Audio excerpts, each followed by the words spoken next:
Україна домовляється із США про нову партію летальної зброї. Про це повідомив інтернет-ресурс Defense News з посиланням на міністра закордонних справ України Павла Клімкіна, з яким журналісти цими вихідними поспілкувалися у кулуарах Міжнародного безпекового форуму у канадському Галіфаксі.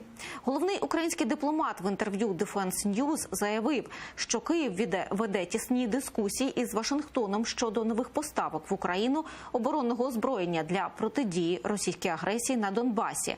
Однак він відмовився повідомляти будь-які деталі цих перемовин.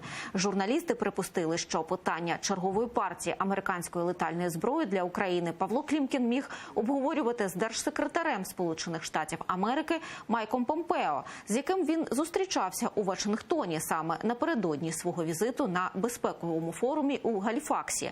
Відомо, Клімкін і Помпео серед іншого обговорювали підтримку України Сполученими Штатами у її протистоянні російській агресії. Сполучені Штати ніколи не визнають спробу Росії анексувати Крим і зроблять все можливе, аби Росія відчувала на собі наслідки своїх дій до тих пір, поки повністю не виконає Мінські угоди і не поверне контроль над Кримом Україні.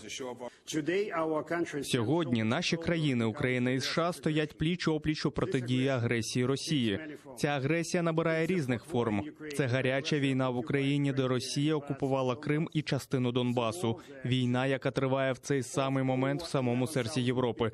Це також і спроби підірвати демократичні інститути в США та Європі.